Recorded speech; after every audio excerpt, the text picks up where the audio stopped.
Pinagpalang hapon po sa inyong lahat.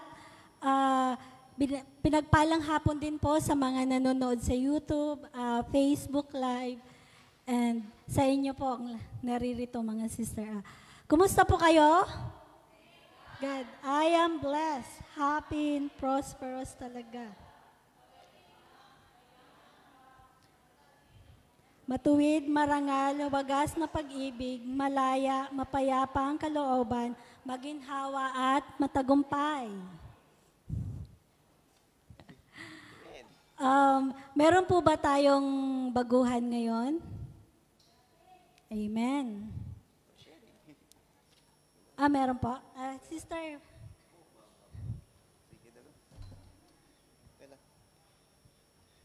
Hello. Pinagpalang hapon, sister. Ano po bang pangalan niya? Taga-saan po kayo? Wait muna.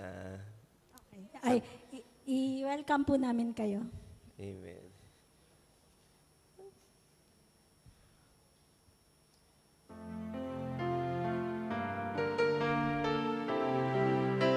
Natin si sister.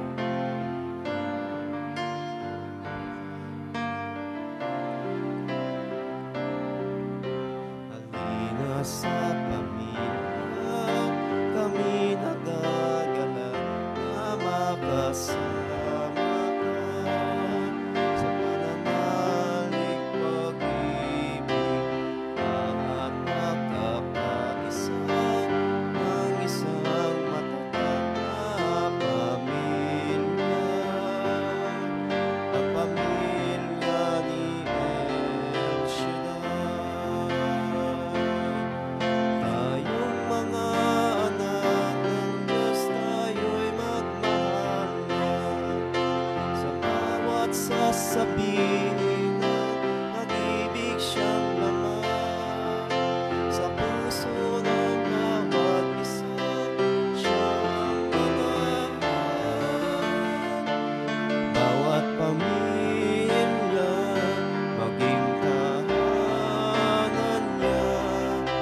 Halina sa pamilya, kami nagagalang na makasama ka sa pananalig pag-ibig at magkakaisa ng isang matatag na pamilya, ang pamilya ni El Shaddai. Hello, sister. We are happy to welcome you in the family of El Shaddai. Ang El Shaddai, DWXI Prayer Partner Fellowship International, ay isang Catholic Charismatic Renewal Movement. Ang El Shaddai ay isang salitang Hebreo ng ibig sabihin ng El ay God, at ang Shaddai ay Almighty. At ang iba pang kahulugan ng El Shaddai, the God that more than enough or the all-sufficient one. Ang El Shaddai is also one of the servant covenant name of God in the Bible. Narito po ang munti naming alala. Yan po ay ang El Shaddai na panalangin at dinadasal po yan tuwing 6 a.m., 12 a.m., and 6 p.m. Maaari po ba naming malaman ng iyong pangalan at kung taga saan ka sa atin? Rose Anya daw po from Eastern Samar. Taga-Samar si sister, palakpakan natin. Naway ito ay hindi po huli at una at huli niyong pag-attend sa gawain ng El Shaddai. Amen. Thank you po, sister. Dadako na po tayo sa sharing portions. Sino pong pinagpala dyan? Amen. Lahat tayo pinagpala. Sino pong gustong mag-share ng kabutihan ng ating Yahweh El Shaddai? Meron po bang gustong mag-share?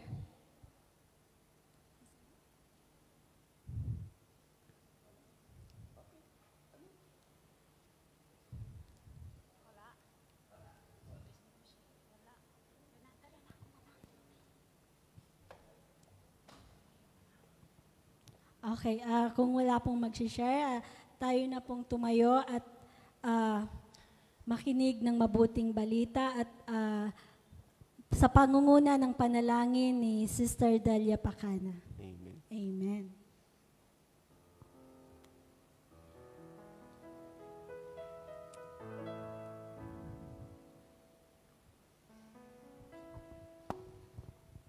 Oh, hallelujah.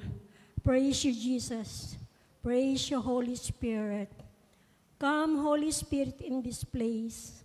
Holy Spirit, take over. Hallelujah. In the name of the Father, and the Son, and the Holy Spirit. Amen. Banal na Diyos, dakilang Ama nga makapangyarihan sa lahat.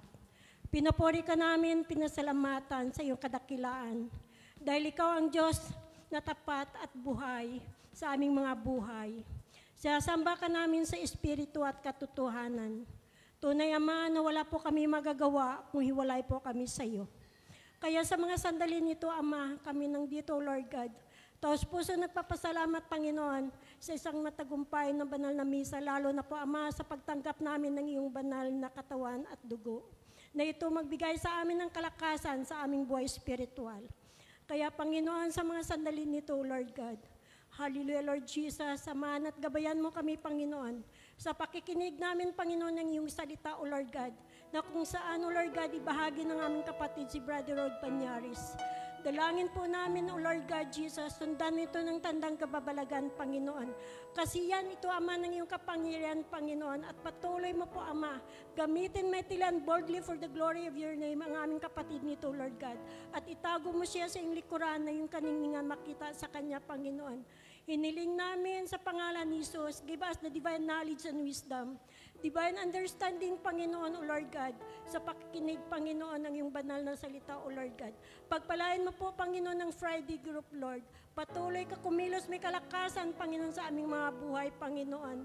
Bind us, Lord, with love, peace, and unity in one spirit, Panginoon.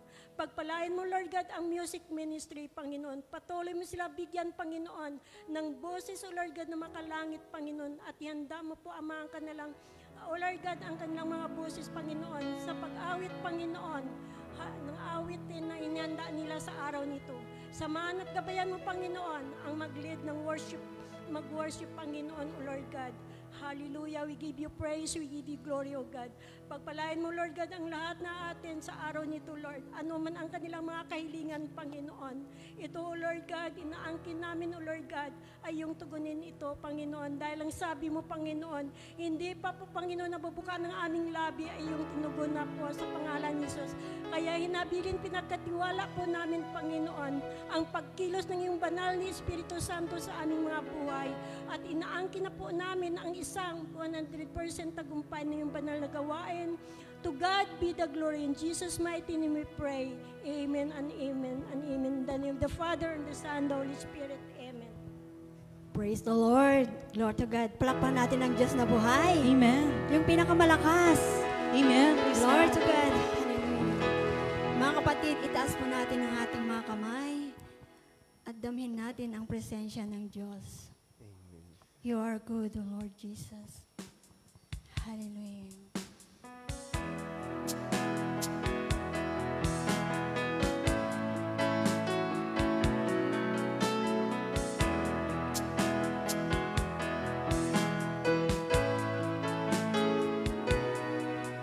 I have tasted of your goodness. I have tasted of your grace. You have shown your loving kindness in so many ways. I have waited in your presence, and I will never be the same. I have tasted of you, Lord, and all that I can say. I have tasted of your goodness. I have tasted of your grace. You have shown your loving kindness in so many ways. I have waited in your presence, and I will never be the same. I have tasted of you, Lord, and all that I can say. You are good.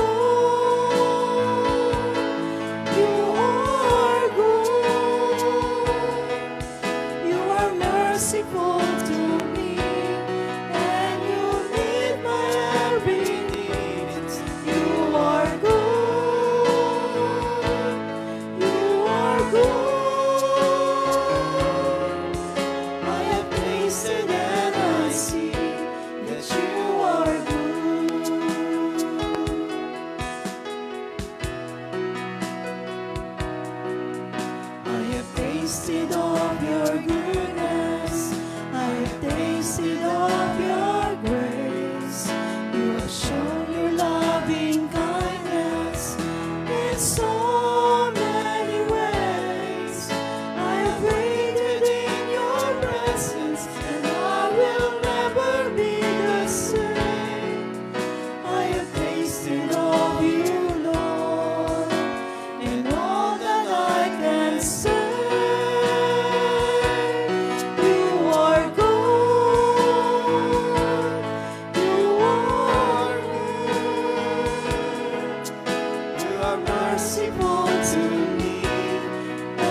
natin. Amen. Praise the Lord. Praise the Lord. Hallelujah. Hallelujah. Amen. Amen. Sabihin natin, kami nananabik Kami nananabik sa iyong pagbabalik. sa iyong pagbabalik. Amen. Amen. Masayang masaya tayo dahil sa Lord tayo tumatawag at sa kanyang pagbabalik ay lagi tayong handa. Amen? Amen. Glory to God. Hallelujah. Praise the Lord. Amen.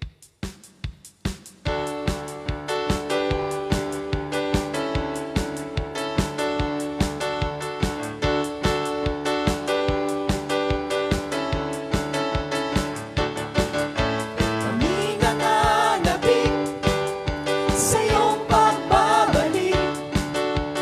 Pag-aari mo'y dalangin makamit, na ikaw ay makapiling sa bawat sandali. Biyaya mong hatid, siksik digdig. Kami nananabik. Kami nananabik sa iyong pagbabalik. Pag-aari mo'y dalangin makamit, na ikaw ay makapiling sa bawat sandali. Biyaya mong hatid, siksik digdig. Salamat, Panginoon, sa pag-ibig mo.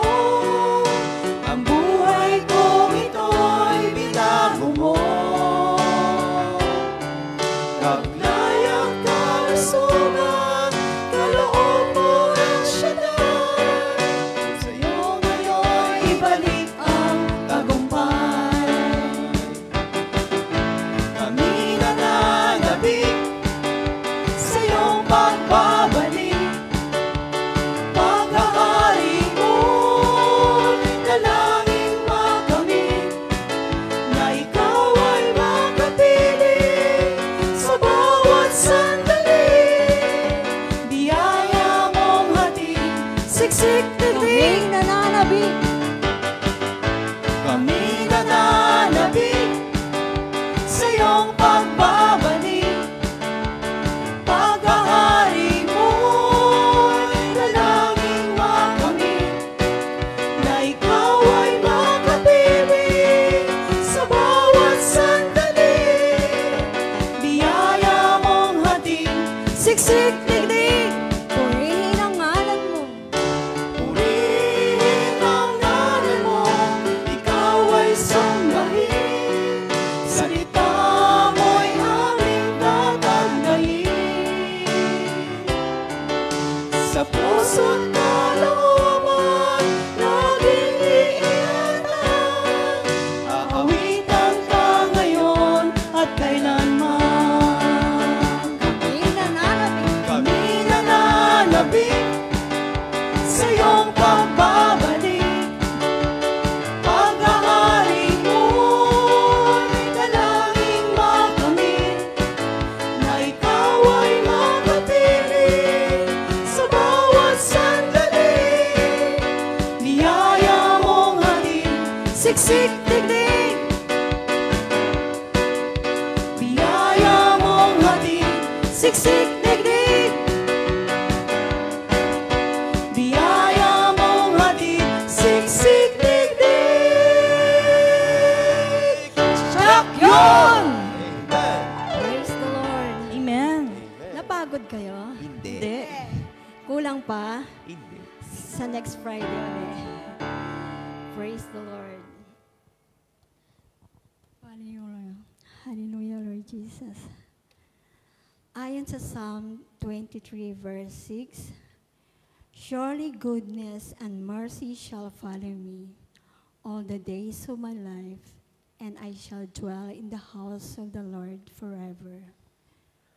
Patuloy ka naming pupurihin, O Lord Jesus. Pasasalamatan sa iyong kabutihan, O Lord God. Dahil dinala mo na noon po kami dito sa banal mong tahanan. Oh, hallelujah. We praise you, Lord. Hallelujah.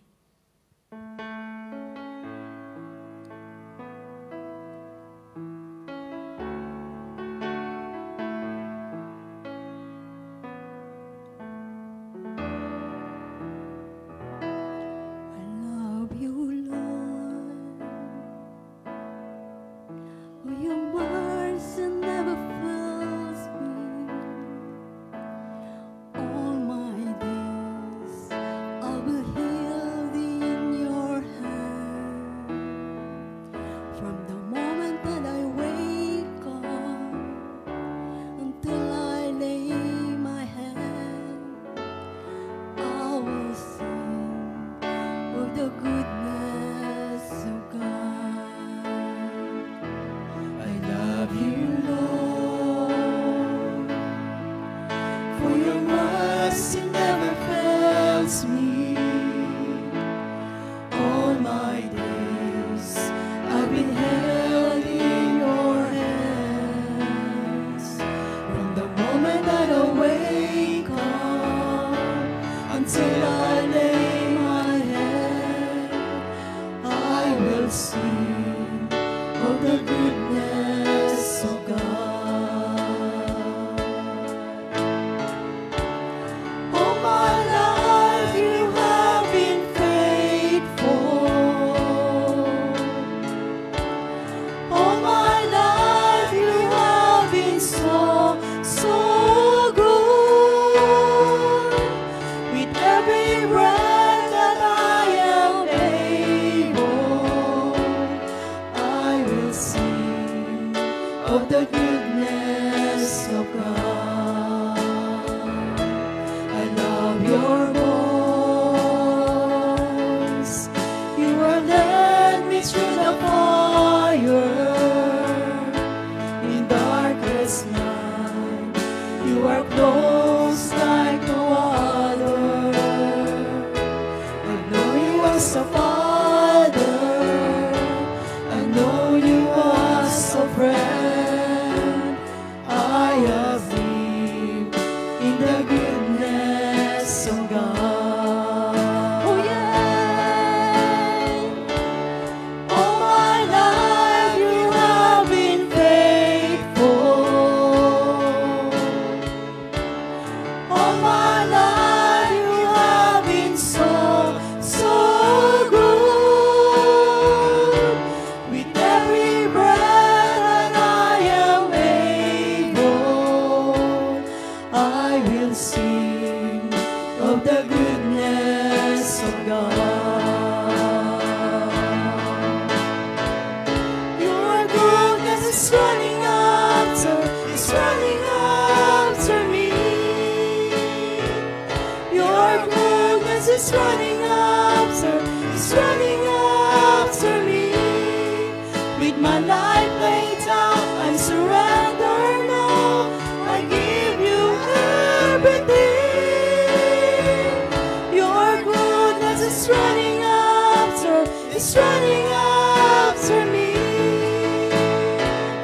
Your goodness is running after me. Your goodness is running after me. With my life laid down, I surrender now. I give you everything. Your goodness is running after me.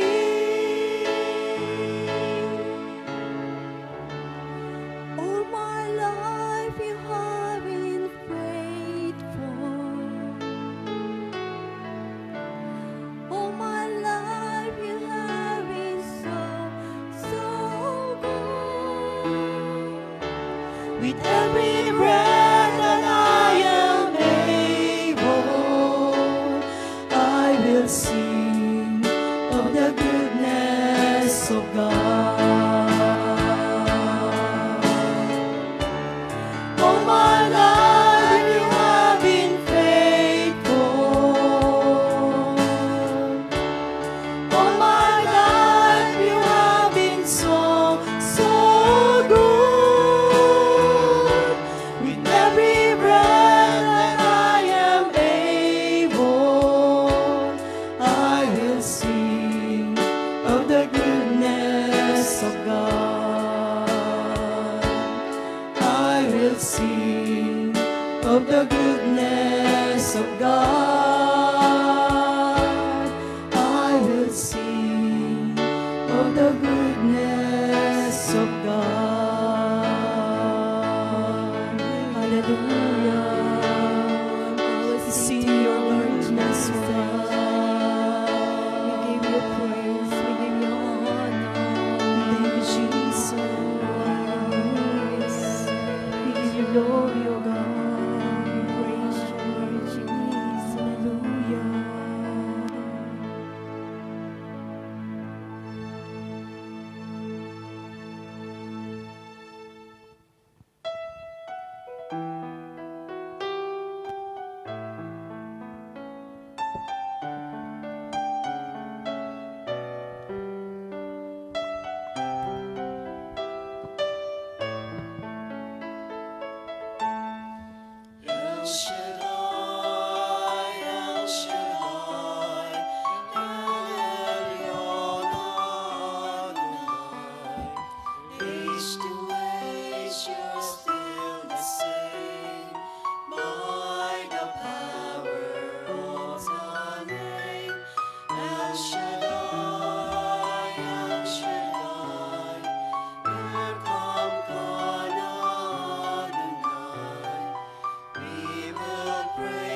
Banal naming Diyos na makapangyarihan sa lahat, sinasamba ka namin, pinararangalan at pinasasalamatan sa araw na ito.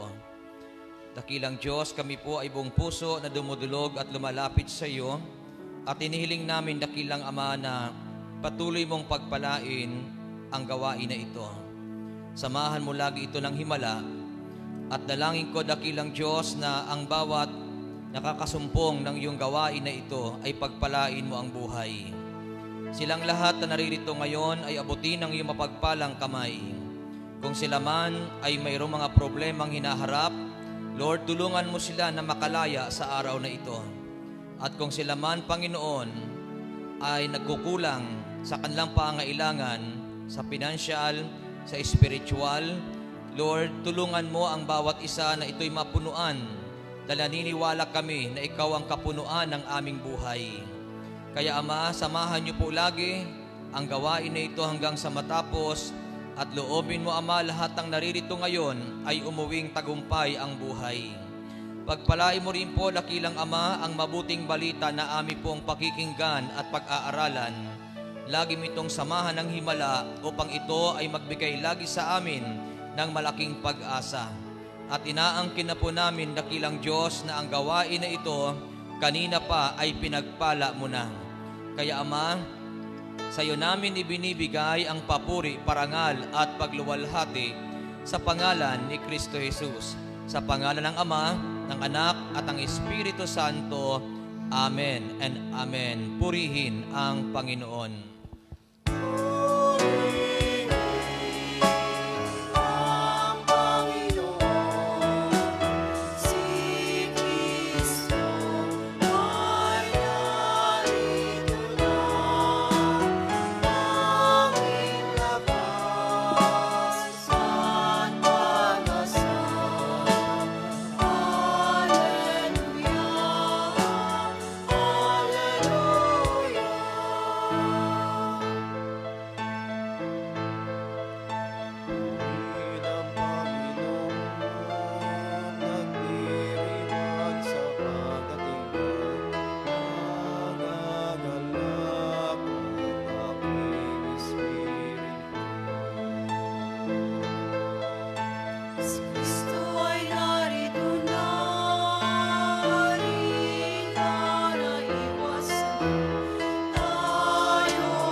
Palakpakan natin ang Panginoon. Hallelujah. At ngayong hapong ito, basahin po natin muli ang ating gospel sa araw na ito.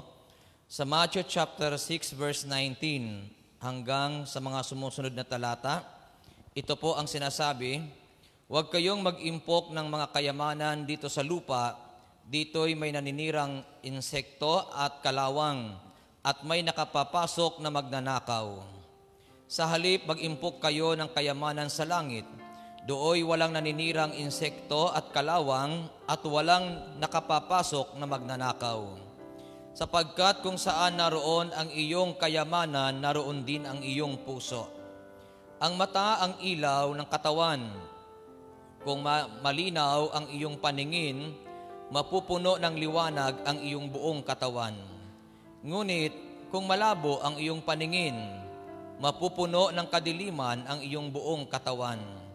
At kung ang ilaw mo'y madilim, ikaw nga ay tunay na nasa kadiliman. Pagpalain po ng ating Panginoon ang pagkakabasa sa kanyang mabuting balita. Mga kapatid, purihin natin at palakpakan ang ating dakilang Yahweh El Shaddai. At ingatan kayo lagi ng Diyos, pagpalain niya lagi kayo. Amen. At kung kayo ay mayroong mga kahilingan, dalangin ko na ibigay po yan ng Diyos sa inyo. Amen. Na huwag kayong bibiguin ni Yahweh El Shaddai. Amen. Amen po. Kaya makakupo tayo at makinig tayo ng mabuti sa mensahe ng Panginoon. Ang ibabahagi ko sa inyo is about store up treasure in heaven. Ang ibig sabihin, mag-imbak ng kayamanan sa langit. Sabihin niyo po sa iyong katabi, mag-imbak tayo ng kayamanan sa langit. So, ang ibig sabihin nito, ang tawag dito sa store up treasure in heaven, ang tawag dito ay heavenly investment. Pamumuhunan sa langit. Kasi pag nag-invest ka, namumuhunan ka, naglalagay ka ng pera, tapos yung pera mo, lumalago, lumalaki. Yan, investment ang tawag doon. Hindi ka pwede mag-invest ng wala kang puhunan. Tama po ba? Kaya sinong gustong pagpalain ng Panginoon? Sabi mo sa iyong katabi, mamuhunan ka. Gusto niyong yumaman? Sinong gustong yumaman? O, mamuhunan kayo. Kasi maraming gustong mamuhunan o maraming gustong yumaman, hindi naman namumuhunan. Ang bawat negosyo po ay mayroong puhunan. Hindi ka pwedeng mag-business nang walang puhunan. Tama ba? Unang-una, pag nag-business ka, mamumuhunan ka ng talino, mamumuhunan ka ng lakas, at mamumuhunan ka ng financial. Hindi pwedeng may financial ka, wala ka naman talino. Pag ikay namuna ng financial, wala kang talino, ubos ang pera mo. Tama ba? At hindi ka pwedeng mag-business na wala kang time.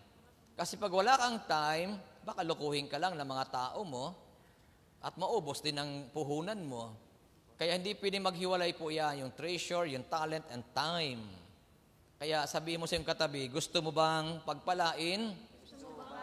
Mamuhunan ka. Anong sagot ng katabi?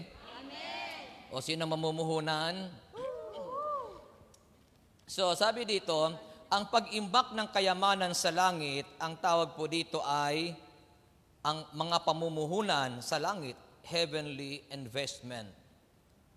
Kaya yung mga matatalino, yung mayaman kasi ginagamit nila yung talino, yung pera nila, hindi lang pinatutulog, laging gising. At malakas ang loob. Diba, dito, usong-uso yan dito sa Hong Kong, yung amo nyo, minsan yun lang hanap buhay niya eh. Pera, tapos talent, and time. Tapos mag-i-invest, tapos nakaabang lagi. Yun, ano ng time niya, hindi iniiwanan. Tapos kapag medyo malulugi, withdraw. Lipat na naman sa iba. Magugulat kayo, tuloy-tuloy ang sweldo mo, tapos ang trabaho ng amo mo, yun lang. Pero bakit yumayaman siya? Matalino eh. Kaya dito sa tatlong ito, mamaya pag-aaralan po natin ito. So, mga pamumuhunan sa langit. So balikan natin ang ating binasa, sabi ng Matthew chapter 6 verse 19. Huwag kayong mag-impok ng mga kayamanan dito sa lupa. Dito'y may naninirang insekto at kalawang at may nakapapasok na magnanakaw. Kaya sabi mo sa katabi mo uli, huwag kang mag-impok ng kayamanan dito sa lupa. Dito may insekto. O tingin sa katabi.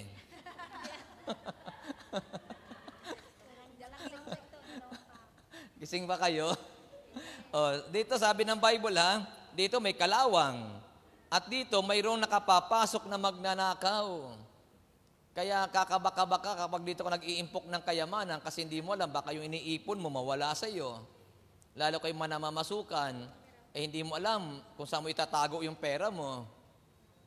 Kaya takot na takot tayo. Sabi ng Biblia, sa halip, mag-impok kayo ng kayamanan sa langit. Dooy walang naninirang insekto at kalawang at walang nakapapasok na magnanakaw.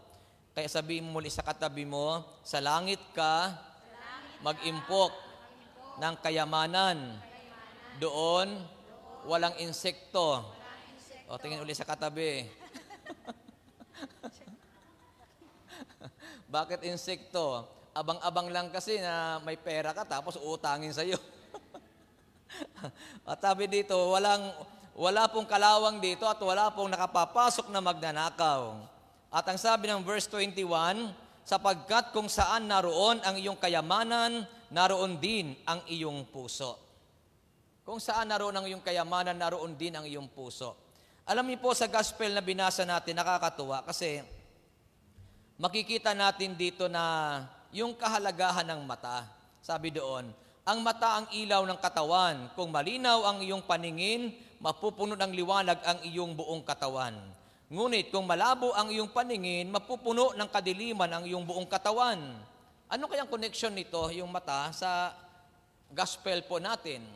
Alam niyo po, napaka-importante kasi ng mata, kasi ang mata ang nakakikita. Sabi nga dito, ang mata, ang ilaw ng katawan. Ito yung pinakailaw ng katawan natin. Kasi, kung malinaw ang iyong mga mata, alam mo kung saan ka mag-iimpok ng kayamanan. Gising ba kayo? Tingin nga sa katabi ko, malinaw ang mata. Ito, malinaw po ito, maganda po ito kasi kung malinaw ang mata natin, alam mo kung saan mo dadalhin at saan mo o saan ka mag-iimpok ng iyong kayamanan. Kung babalikan natin ang ating binasa sa pagbasa ngayon, ay makikita natin na sabi dito, sapagkat kung saan naroon ang iyong kayamanan, naroon din ang iyong puso. Halimbawa, ang pag-iimpok mo ng kayamanan ay sa lupa, ang puso mo ay nandito lang sa lupa.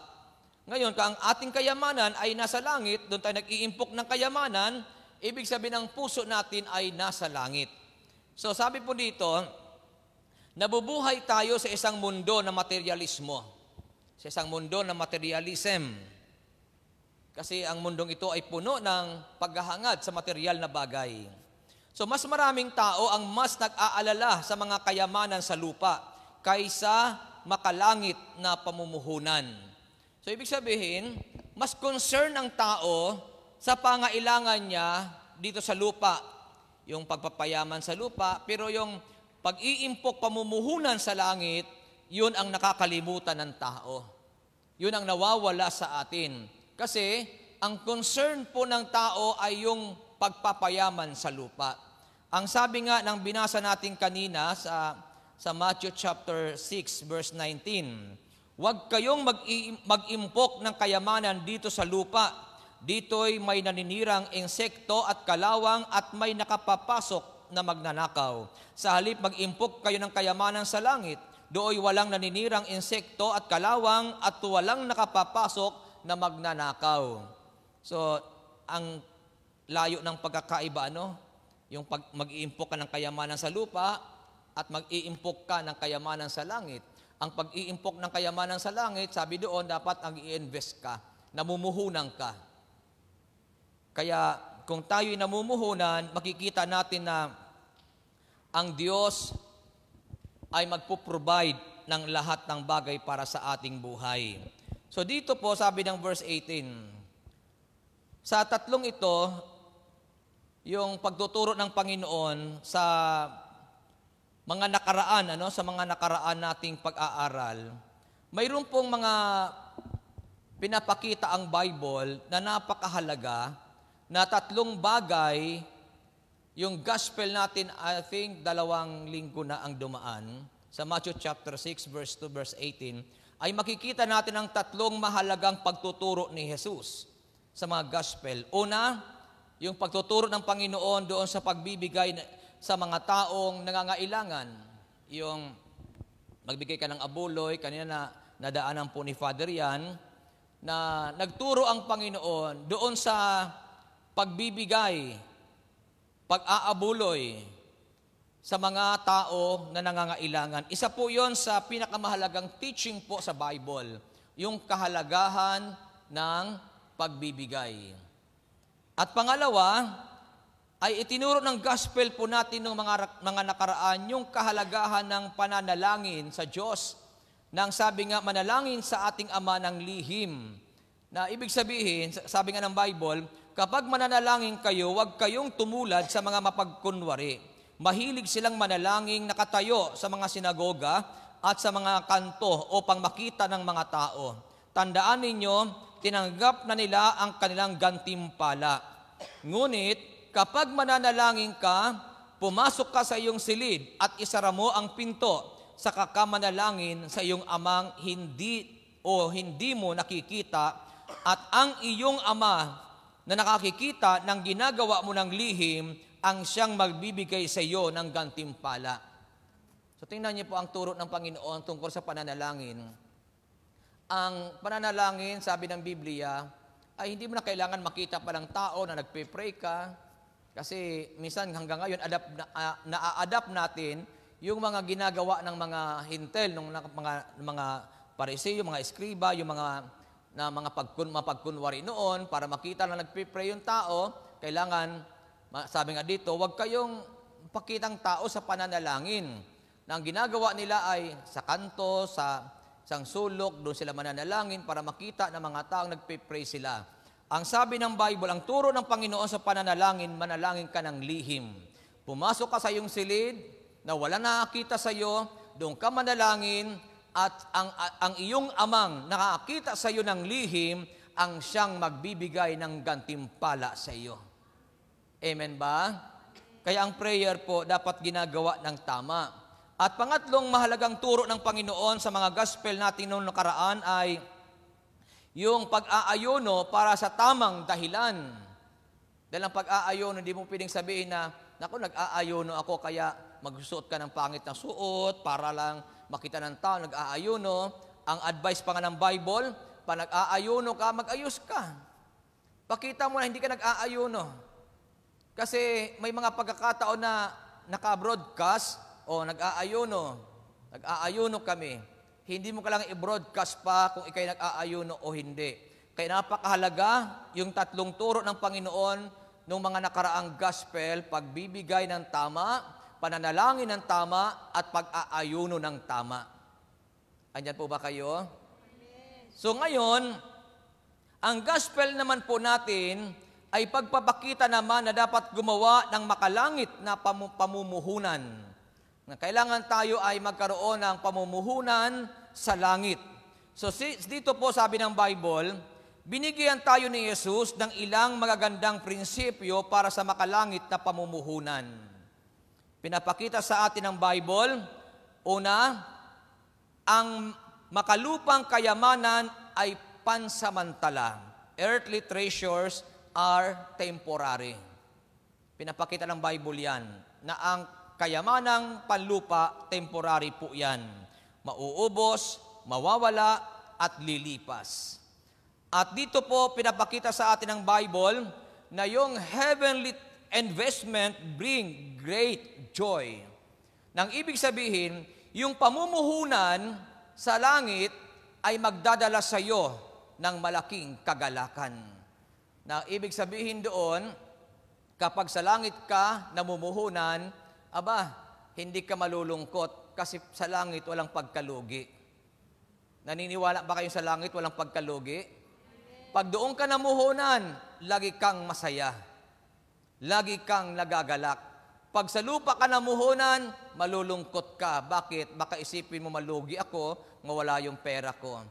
Bakit? Sa lupa, hindi ka nakakasigurado. Sa lupa, mauubos kasi temporary lahat sa lupa. Pero hindi masama ang mag-ipon sa lupa, ha? Hindi ko sinasabing huwag kayo mag-ipon dito. Kundi, dapat pahalagahan natin yung pamumuhunan sa langit. Kasi, ang pamumuhunan sa langit, wala pong pagkalugi, hindi yan mawawala, at yan po ay magdudulot pa sa atin ng malaking kagalakan. Kaya sabihin mo muli sa katabi mo, mamuhunan tayo sa langit. Sinong gustong mamuhunan sa langit? Mamaya malalaman natin kung talagang mamumuhunan kayo. Amen ba? So ang sabi dito, ang makalangit na pamumuhunan ay nagdudulot ng malaking kagalakan. Ang makalangit na pamumuhunan ay nagdudulot ng kagalakan. Kaya kung gusto mo laging masaya, mamuhunan ka sa langit. Amen. Kung ayaw yung nalulungkot, di ba? Mayroon tayong kasabihan, pag may itinanim, may aanihin. Pag nagtanim ka ng palay, isang butil ng palay ang iyong itinanim, pag umani ka, ay hindi lang isang palay. Amen po? Iba naman yun sa kapag palay ang lumapit, tukain mo na. Iba naman yun. Tukso yun. Gising pa ba kayo? Okay. Sabi dito, ang makalangit na pamumuhunan ay nagdudulot ng malaking kagalakan. So mayroong paalaala. Sabi dito, tandaan po natin, ang mga makalangit na kayamanan ay hindi temporal. Walang maaaring kumuha ng mga pamumuhunan na ito mula sa iyo. Nang ibig sabihin, ang mga makalangit na kayamanan ay hindi ito temporal, hindi ito pansamantala. At walang pwedeng kumuha ng iyong ginagawang pamumuhunan sa langit. Amen ba?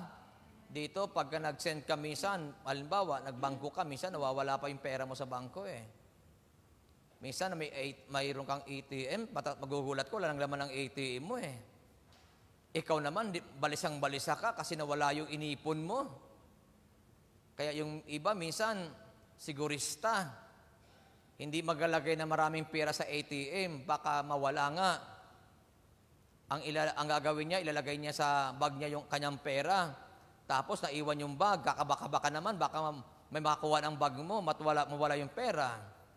So, dito sa lupa, hindi ka talaga sigurado sa mga itatago o iipunin mo. Pero dito, ang sabi ng ating pinag-aaralan, ang makalangit na kayamanan ay hindi ito temporal at walang maaaring kumuha ng mga pamumuhunan na ito mula sa iyo. Kaya pag mayroon kang inipon sa langit, walang pwedeng kumuha yan, sa iyo talaga yan. At hindi pwedeng ilipat yan sa iba. Sa'yo yan, ikaw yan. Amen ba? So, daling ko muna kayo sa isang kwento para makuha natin itong ating pag-aaralan. Kasi, mayroon pong kwento tungkol sa pag-iipon ng kayamanan sa langit. Yung isang katulong at yung amo, yung katulong nag-El Shaddai, yung amo hindi. Nagugulat itong amo kasi weekly po, gamitin natin sa Pilipinas ang gawain. Every Saturday ang gawain doon. Nagugulat itong amo kasi every Saturday nawawala yung katulong niya. Tapos nagugulat yung amo kasi bakit yung pera ng kanyang katulong laging ubos? Laging nasasaid yung kanyang katulong pagdating sa pera. Tapos minsan, dahil gusto yung malaman ng amo kung saan pumupunta yung katulong, sinundan niya minsan. So nakita niya sa El Shaddai pumupunta. Pagdating sa El Shaddai, nakita niya kumuha ng sobre yung katulong. Tapos nakita niya naglalagay ng pera doon sa sobre. Tapos binibigay sa gawain. Kaya sabi ng amo, kaya pala nauubusan ng pera ito, binibigay lang sa El Shaddai ang pera. Ito na ngayon. So hinayaan na lang ng amo yung katulong na mag-El Shaddai. Idumating yung panahon na matay ang katulong. Tapos hindi nagtagal na matay din ang amo. Siyempre yung amo hindi naman masama, napunta rin sa langit. Pagdating sa langit, ito na ngayon, sinalubong siya ng San Pedro. Tapos tinanggap naman siya kasi mabait naman. Pagdating doon, pinasyal po siya ni San Pedro sa langit. Habang namamasyal, nakita niya ang kanyang katulong. Ang ganda ng kanyang mansyon. Sabi ng amo, wow, ang ganda ng mansyon ng aking katulong. Siguro mas maganda ang mansyon ko kasi ako ang amo niya. So lakad sila. Sabi ng amo, nasaan po ang mansyon ko? Sabi ni San Pedro, wait ka lang. Makikita mo rin. Lakad sila hanggang sa dulo ng walang hanggan. Pagdating sa dulo, wala nang mansyon. Ang sabi ng amo, wala na pong mansyon dito. Nasaan ang aking mansyon? Ang sabi ni San Pedro, nakikita mo ang mga kahon na yun, mga karton na yun. Iyon ang tirahan mo dito.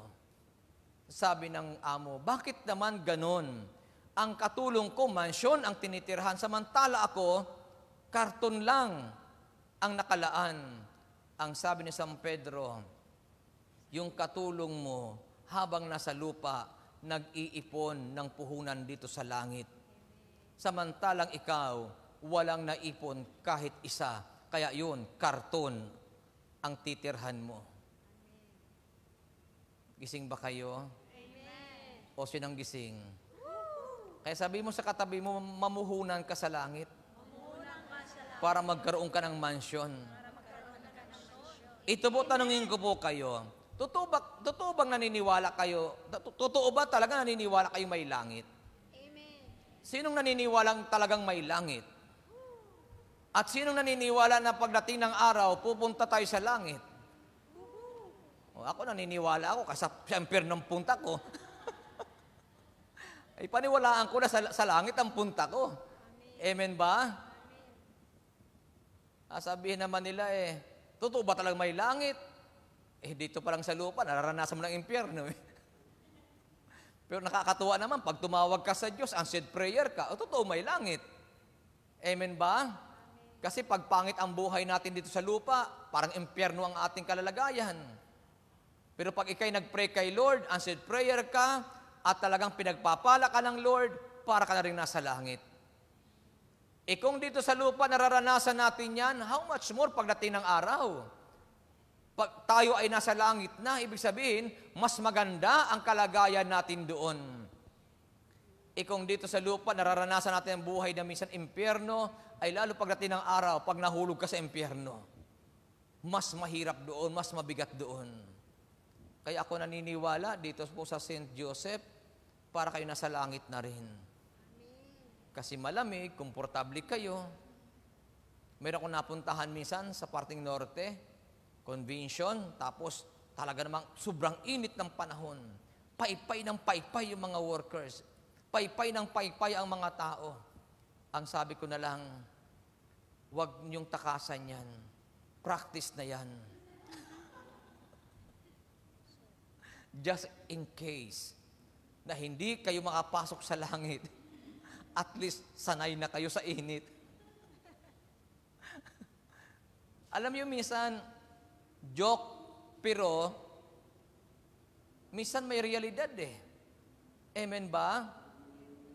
Kasi kung ayaw mo talaga sa init, ay dito pa lang sa lupa, ayusin na natin ang ating buhay sa harap ng Diyos. Amen po ba? Kasi totoong may impyerno Kasi kung walang impyerno, walang demonyo. Kanino ba nakalaan ang impyerno? Sa demonyo, hindi para sa atin. Sa Kanya yun. Kaya lang, kapag tayo ay hindi nagbago at hindi lumakad sa kabanalan ng Diyos, maaaring kasama tayo doon. Pero tatandaan natin, hindi para sa atin ang impyerno. Yun ay para lamang sa dyablo. Tama po ba? Kaya wag nating gawin ang ginagawa ng dyablo. Ang gawin natin ay ang ipinapagawa ng Diyos para sa atin. Palakpakan natin, purihin natin ang Panginoon.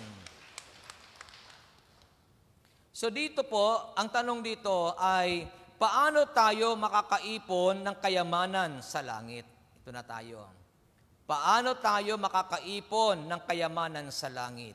Sinong gustong mag-ipon ng kayamanan sa langit? So mayroon akong 4 na ibibigay sa inyo na pamamaraan para makapag-ipon tayo ng kayamanan sa langit. So sabihin niyo muna, Lord, gusto kong makapag-ipon ng kayamanan sa iyong kaharian para pagdating ng araw, may mansion ako. Anong sagot ni Lord? Oh, grabe, no? Pati si Lord, pinapa-amen nyo. Siyempre, ang sagot ni Lord, gawin mo yan. Kailang problema sa atin, pati si Lord, pinapa-amen natin. Okay lang ba kayo? Hindi ko alam kung natututo kayo sa mga tinuturo. Natututo ba kayo? O paano tayo makakapag-ipon? Paano tayo makakapag-ipon ng kayamanan sa langit?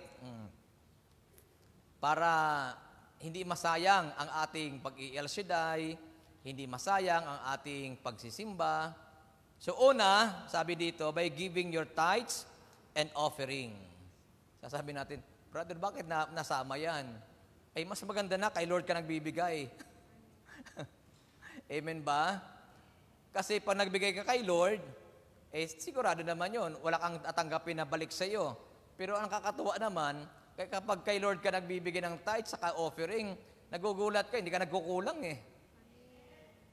Ranas nyo ba yun?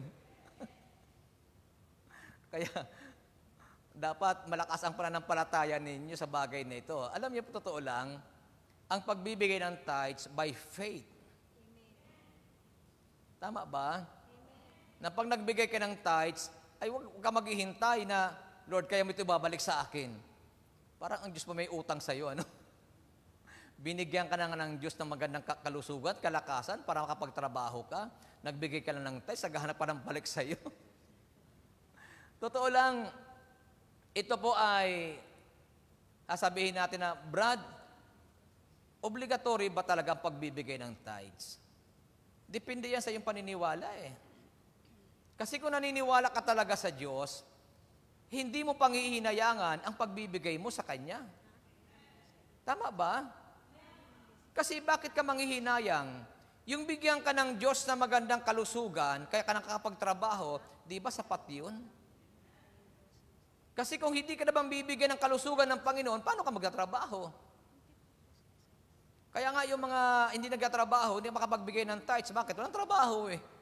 Walang income. Pero ikaw, tayo, malusog, malakas.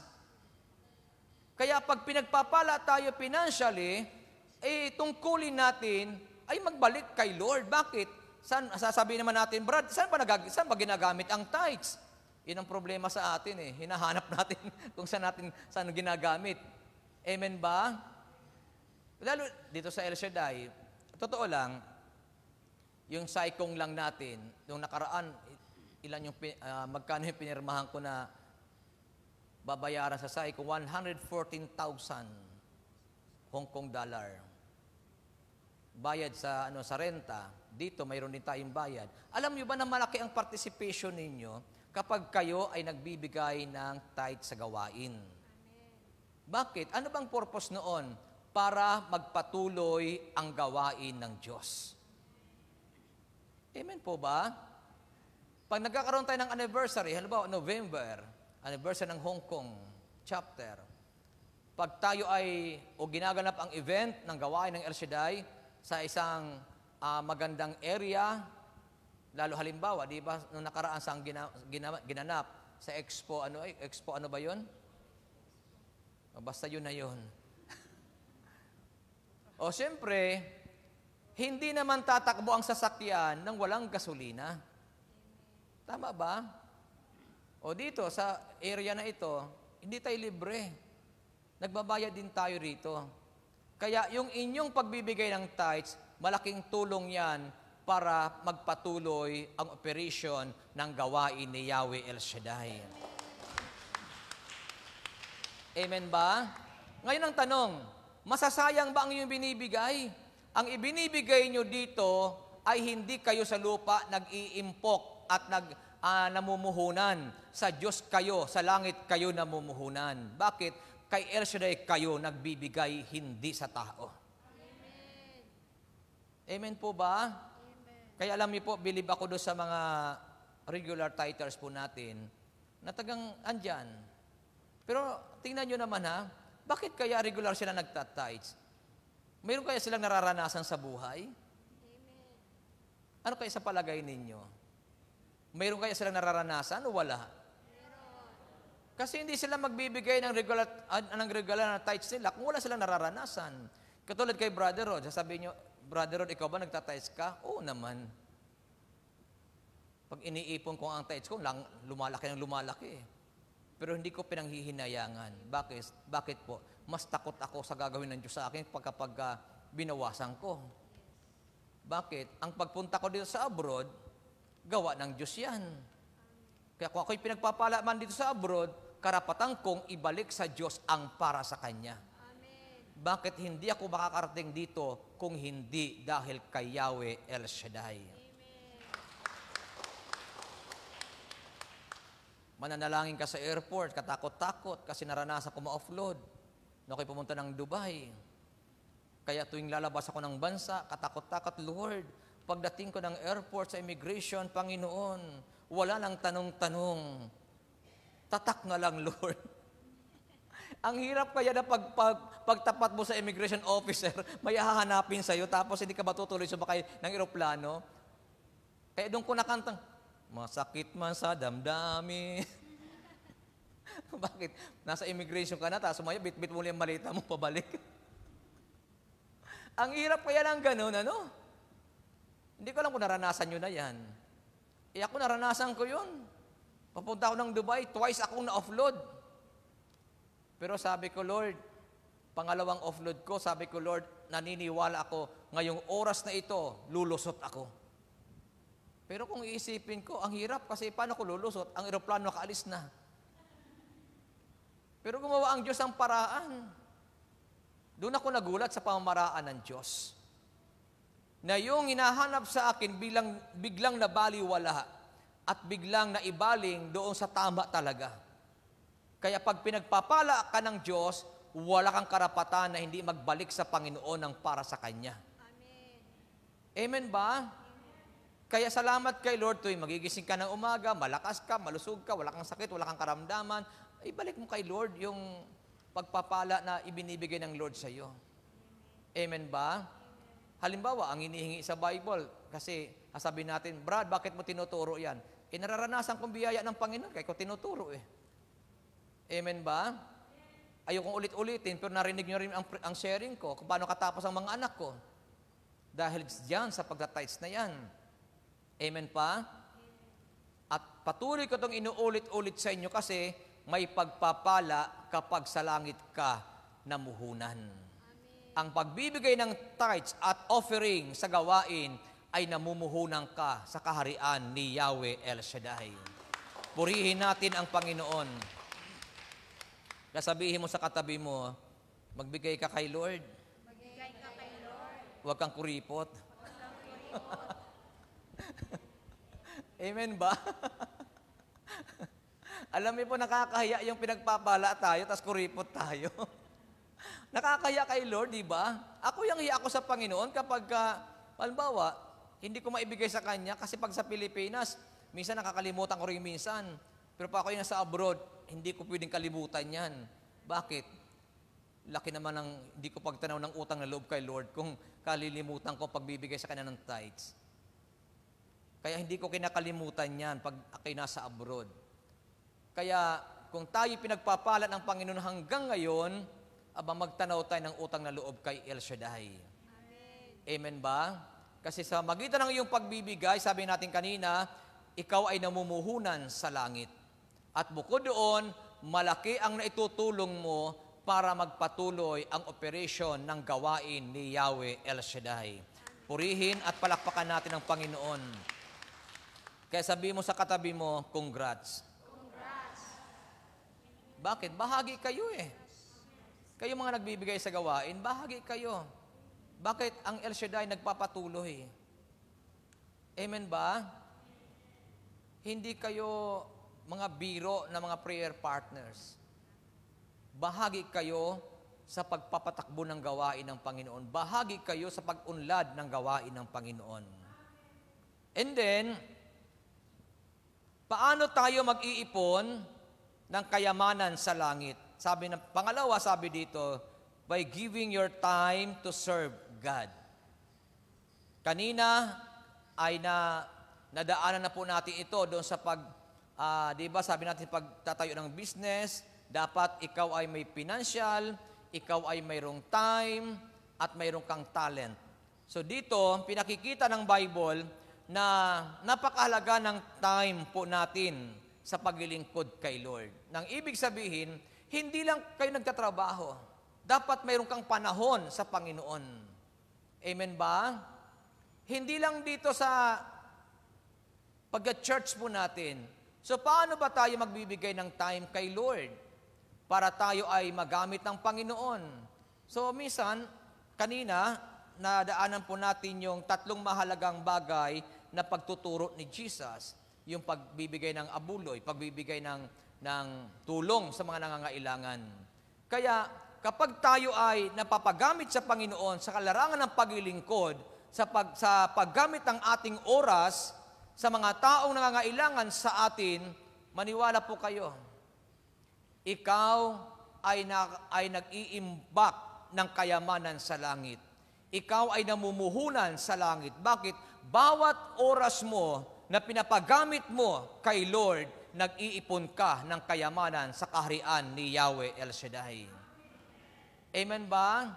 Kaya wag niyo po ipagkait ang oras niyo kay Lord. Hindi lang nakaupo lang. Dapat may ginagawa din kayo. Tama po ba? Halimbawa, paglabas nyo dito, ano bang pwede natin gawin? Kung may mga tao na hindi pa kakilala kay Kristo, yayain nyo sila. Dalhin nyo sa gawain ng Panginoon. Yung oras nyo gamitin mo doon sa pag-aakay ng kaluluwa. Huwag na kayo iwasan nyo na yung mga makamundong gawain. Kasi wala rin tayo mapapala. Bawa, pagkatapos ng gawain, punta sa isang barkada, kwentuhan, maniwala kayo, pag kwentuhan nyo, walang kamuwang-muwang. Sasama ang loob mo, magagalit ka. Pero pagkatapos ng gawain, sama-sama, tapos may makita kayong hindi pa nakakilala kay Lord, huwag yung pakialaman nyo may ministry na. Yung wala pa talagang ministry at wala talagang direksyon ang buhay, yayain nyo sila, dalhin nyo sila sa gawain ni El Shaddai. Bawat maaakay nyo, maniwala kayo, may biyaya kayo kay Yahweh El Shaddai. Kaya sabihin mo sa katabi mo, kapatid, gamitin mo ang oras mo sa pag-akay. Huwag sa pagchismis. Amen ba? Nauubos ang oras sa kwentuhan, wala namang kwenta. Sabi nga ng iba, maraming kwento, walang winta. Alam niyo po, nakakatawa, mga 1990s po, alam niyo po sa gawain nito ni El Shaddai, ang sisipag ng mga tao noon. Hindi lang mga manggagawa, mga prayer partners noon ang sisipag nila. Bakit? Nag-aakay sila ng mga tao pabalik sa kay Lord. Bakit kasi? Kung paano mo nararanasan yung galaw ng Diyos sa iyong buhay, gusto rin nila noon maranasan ng iba yung galaw ng Diyos. Kaya bawat makita nila noon, talagang inaakay sa gawain ni Lord. Yung oras talaga nila ay ginagamit nila para sa Panginoon. Makapag-akay lang ng mga kaluluwa pabalik kay El Shaddai. Kaya gamitin natin ang oras natin kay Lord. Akay tayo. Kapag kayo ay nakaakay, sabi nga ng banal na kasulatan, ang nag-akay ng marami pabalik kay Kristo ay magliliwanag sa kalangitan. Amen ba? Magliliwanag ka na parang tala sa langit kapag ikaw ay maraming inakay pabalik kay Yahweh El Shaddai. Pero pag wala kang naakay at wala kang inakay at yung mga naakay, inalayo mo pa kay El Shaddai, wala kang liwanag, wala ka pa sa langit. Gising pa ba kayo? Tapos pagtingin sa'yo, ang dilim-dilim mo. O di ba, sabi doon, ang ating mata ang pinakailaw ng ating katawan. Kaya kung alam natin ito, na yung ating direksyon ng buhay natin ay nagliliwanag kapag ikaw ay nakaakay ng maraming kaluluwa pabalik kay El Shaddai. Tama po ba? Kaya ulitin niyo po, sabihin mo sa katabi mo, mula ngayon, mag-akay na tayo ng mga tao para sila ay ilapit kay Kristo. Kay Kristo. Anong sagot ng katabi? Amen. Bawat akay nyo, maniwala kayo, may biyaya kayo kay El Shaddai. Amen. Bakit? Ano yan? Kaluluwa yan na naakay mo Isipin nyo po, makaakay kayo ng taong magpapakamatay na dahil sa iyo naligtas, dahil dinala mo siya sa liwanag, dinala mo siya kay Kristo. Nung abutin siya ng mabuting balita, nagbago ang buhay, ikaw ang unang pagpapalain ni Yahweh El Shaddai. Tama po. Kaya kung kayo ay mayroong mga kaibigan, kasama sa trabaho, o kaya mayroong nadaanan dyan sa daan, na alam nyo tuliro, hindi alam ang gagawin, dalhin nyo sa Panginoon. Kunin nyo ang number para nakukontak nyo siya. Alam niyo po, marami ang nangangailangan kay Lord. Kung alam lang po natin. Ang daming nangangailangan sa Diyos. Lalo yung mga nakatambay lang. Ako natutuwa ako doon sa Sunday group.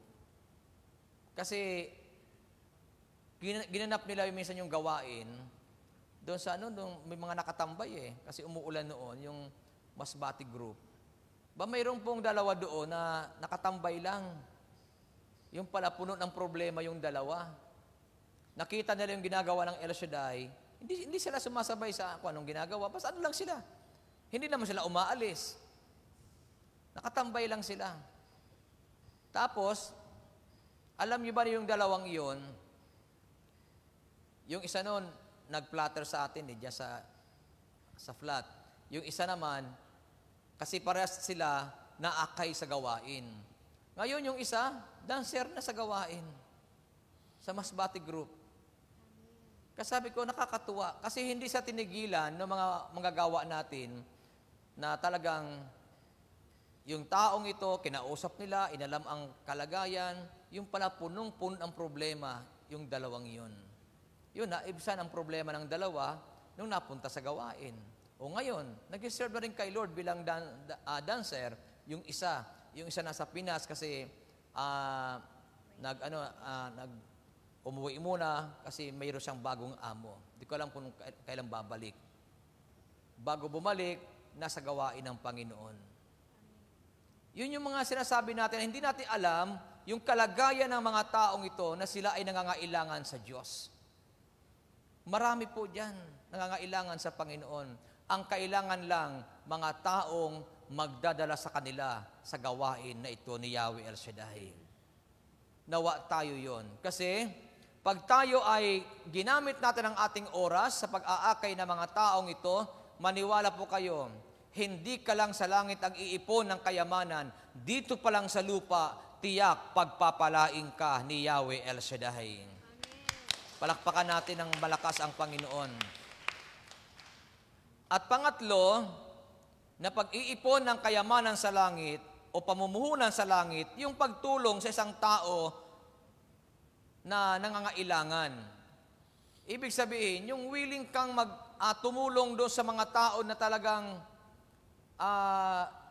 yung mga hopeless, tapos talaga namang hindi na alam ang gagawin, andun ka para sa kanya, para tulungan siya. Hindi yung pababayaan natin yung mga taong ito. Kaya alam niyo po, nakakatuwa dito sa Hong Kong kasi may mga shelters, Itong simbahan, may shelter po ito. Ang ibang simbahan, mayroon din. Ang ibang ministry, mayroon din. Ang El Shaddai, mayroon. So, ang nakakatuwa doon, hindi lang prayer partners ang pumapasok sa mga shelter. At hindi lang mga talagang parishioner ang pumapasok sa mga shelter. Ang nakakatuwa doon kasi mayroong dumarating na hindi man prayer partner, hindi man parishioner ang simbahan, pero nagiging parishioner kasi dinala sila ng Diyos sa lugar na kung saan doon sila pagpapalain ng Panginoon. Amen ba? Ang flat po natin, ilan na po dyan ang pumasok na hindi man prayer partners, pero pagbaba, nagiging prayer partners sila. Bakit? Bago sila bumaba, napapakinggan nila ang mabuting balita ng kaligtasan. Ang isang platters natin na nasa Pilipinas, nagpo-post sa Facebook, pagdating sa Pilipinas, dumadalo sa gawain ng Panginoon. Kaya yun ang nakakatuwa. Kaya ngayon, gamitin natin ang ating oras at tumulong tayo doon sa mga nangangailangan. At kapag ginawa natin yan, namumuhunan tayo, nag-iimbak tayo ng kayamanan sa kaharian ni Yahweh El Shaddai. At ang lahat ng ginagawa natin yan, hindi po yan masasayang. Walang pwedeng umagaw yan. Ang lahat ng gagawin mo, sa'yo yan.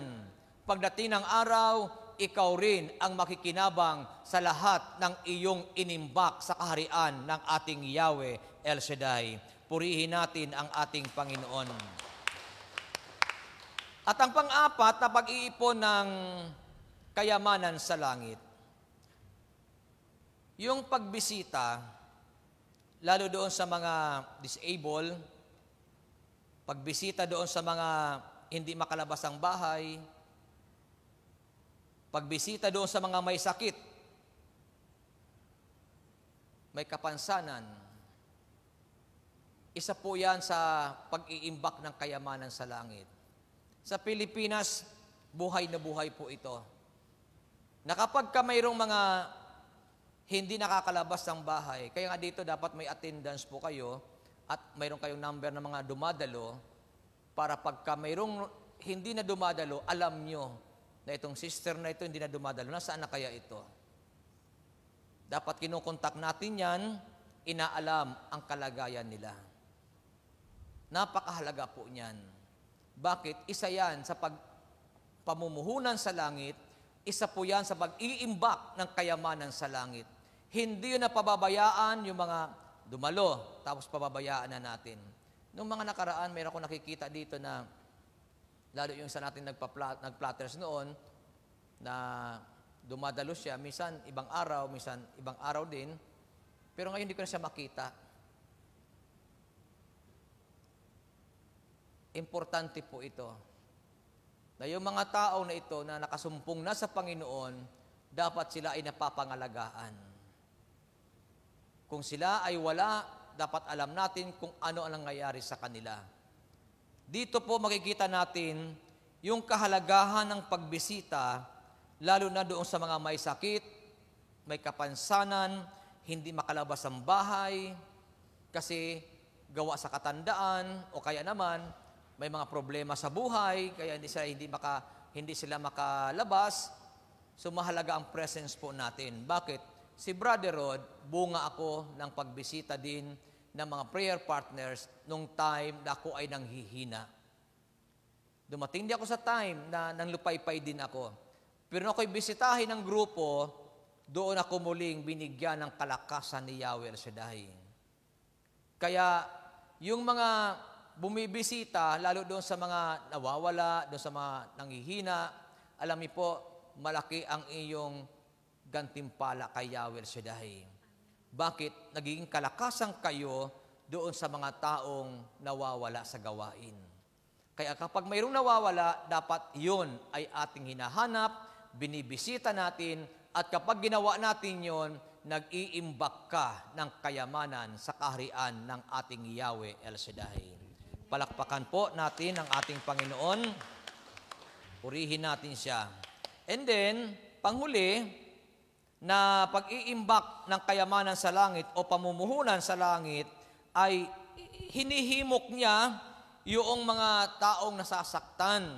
Kasi may mga taong nasasaktan eh. Ano ba sa gawain na ito? Kaya ingat tayo, lalo sa mga manggagawa. Ingat kayo doon sa mga salita na makakasakit ng kalooban, lalo yung mga dumadalo, kasi minsan nawawala tayo ng pakundangan, minsan sa ating mga salita may mga nawawala. Ang iniuutos ng Bible, yung mga nasasaktan, himukin natin sila. Palakasin natin sila.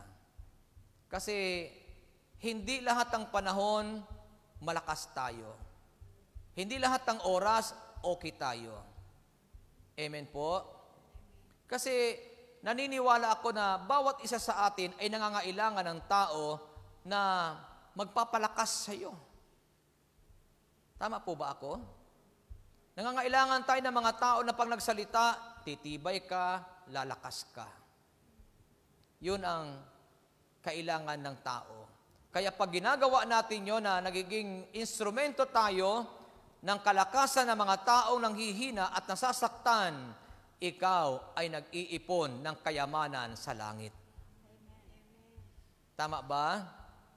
Kaya kapag mayroon kayo nakikita at napapansin, nanghihina, nanlulupaypay, o kaya nasaktan, maging instrumento ka ng kalakasan nila para sila ay manatili sa gawain ng Panginoon. Gayahin natin si San Pablo, mga turo niya, na tayo mga Kristiyano ay dapat namumuhay ng tama bilang Kristiyano. Na kapag may nasaktan, andyan ka para sila ay himukin, palakasin at patatagin. At ang bawat isa sa atin ang magtutulungan. Ibig sabihin, sabi ng Bible, magpalakasan kayo sa isa't isa. Nang ibig sabihin, pag may nanghihina, palakasin mo siya kung ikaw ang malakas. Pagdating ng araw, pag ikaw naman nanghihina, tiyak may magpapalakas sa iyo. At kapag tayo ay nagpapalakasan sa isa't isa, ibig sabihin doon, namumuhunan ka sa langit. Ikaw ay nag-iimbak ng kayamanan sa langit. So sa apat na ito, nawa binagpala tayo ng ating dakilang Yahweh El Shaddai, at sa oras na ito, ang aking dalangin, tayo'y mamuhay ayon sa salita ng Diyos na siyang magadala sa atin sa tamang direksyon ng ating pamumuhay bilang Kristiyano. Tayo tayong lahat at tayo dumulog sa ating Panginoon. Hawakan na po ninyo ang iyong mga dadalahan, yakapin niyo po yan, at tayo dumulog sa Diyos. At sa pagdulog natin sa Kanya, ipikit niyo po ang iyong mga mata at kausapin niyo ang ating Panginoon. Thank you, Lord God. Thank you, Jesus.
Maraming salamat po sa iyo, dakilang Ama.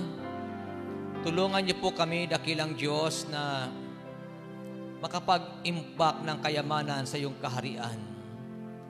Tulungan mo kami, Panginoon, na mabuksan ang aming puso, lalo na sa pagbibigay sa iyo, sa pagbabalik ng biyaya para sa iyo. Dahil kung hindi dahil sa iyo, Panginoon, ay hindi naman kami makakaranas ng biyayang ito. Ikaw ang dahilan ng lahat ng bagay, kaya kami ay napagpapala sa buhay na ito. Kaya Ama, tulungan mo kami na may sa buhay din po namin na maibalik namin ang para sa iyo, para kami ay maging bahagi sa pag-unlad ng iyong gawain. Maging bahagi kami, Panginoon, sa pagpapatuloy ng iyong gawain.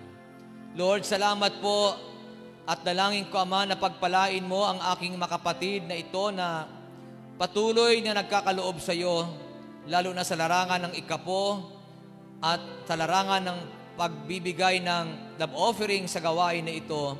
Lord, pagpalain mo lagi sila, samahan mo lagi sila. Huwag mo silang pababayaan, lagi mong ibigay ang tagumpay sa aking makapatid na ito. Una, ay ang magandang kalusugan at kalakasan. At patuloy na pag-iingat mo sa kanilang mga trabaho. At patuloy na pag-iingat mo, Ama, sa kanilang mga mahal sa buhay. Lord, salamat po at nananalig kami at nagtitiwala na sa bawat ibinibigay namin sa iyo, ito naman ay nakikita namin sa pag-iingat mo sa aming mga mahal sa buhay, at sa aming kalusugan, at sa aming trabaho. Lord, salamat po lagi sa iyo. Ama, sa oras na ito, naniniwala kami ng lahat ng mga may problema sa buhay ay pinalaya mo na. Lahat ng mga may sakit at may karamdaman ay pinagaling mo na. Kaya Ama, sa oras na ito, pagpalain niyo po, Ama, lahat ng hawak ng aming kamay. Basbasan ito at daluyan ng iyong kapangyarihan upang ang mga bagay na ito ay magamit po namin sa kapanahunan upang ang iyong pangalan ay patuloy na maparangalan. At aming aangkinin na kaming lahat ngayon ay answered prayer na. Lord, pagpalain mo lagi ang iyong mga manggagawa, ang music ministry, ang council, Panginoon, ang body of council, O Lord God, i-bless mo lagi. At inaangkin namin na walang naglilingkod sa iyo na iyong pinabayaan. At naniniwala kami, Ama, lahat kaming naririto ngayon ay uuwing tagumpay at pinagpala mo ang buhay. Kaya Ama, ibinibigay namin sa iyo ang lahat ng kapurihan, kaluwalhatian at pasasalamat sa pangalan ni Kristo Jesus. Everybody say, Amen. Sa ngalan ng Ama, ng Anak at ng Espiritu Santo, Amen and Amen. God bless us all.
Manatili tayong nakatayo at sama-sama natin dasalin ang Salmo 91, awit ng pagtitiwala sa Diyos. Siyang naghahangad ng pagkupkop ng kataas-taasan. at nananatili sa kalinga niyo'y makapangyarihan. Makapagsasabi sa kanyang Panginoon, mukat tahanan. Ikaw ang aking Diyos, ang Diyos na tangi kong pinagtiwalaan. Ika'y ililigtas niya sa panganib sa umang nabitag, at kahit anumang mabigat na salot, di ka magdaranas. Lulukuban niya sa lilim ng kanyang malabay na pakpak. Sa kalinga niya ay natitiyak mo na ikaw ay ligtas. Iingatan niya at ipagsasanggalang pagkat siya ay tapat. Pagsapit ng gabi, di ka matatakot sa anumang bagay. Maging sa gagawing biglaang paglusob pagsapit ng araw. Ni sa ano pa mang darating na salot pagkagat ng dilim.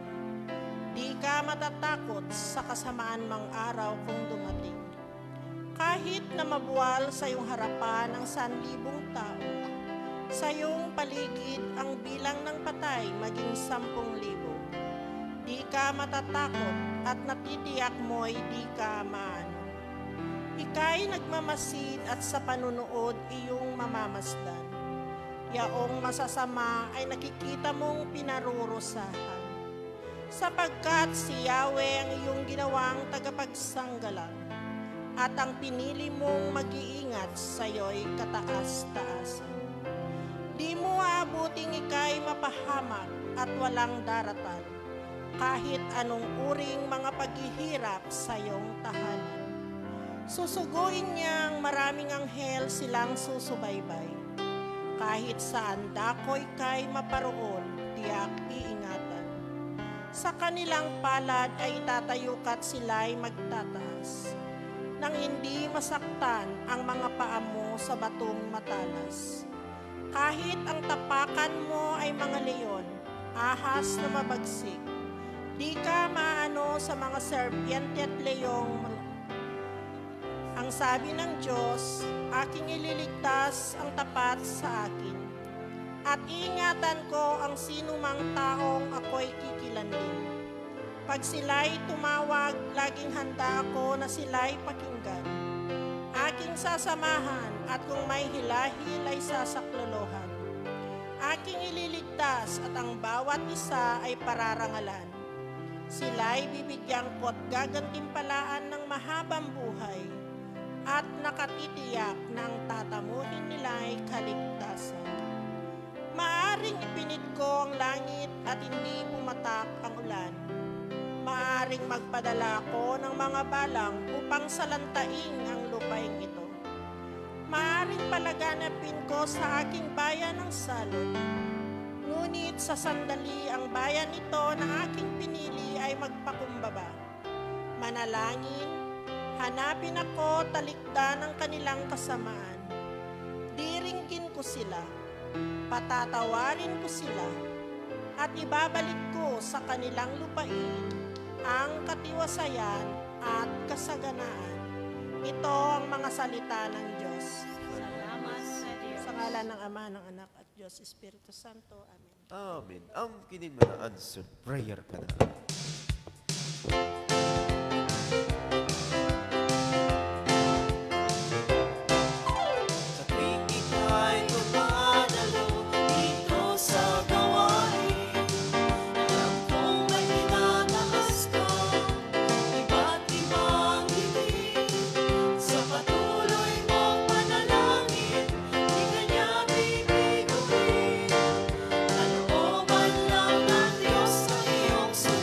Ang kinig mo na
bless always. See you next Friday. See you tomorrow sa Psycho Sacred Heart Church.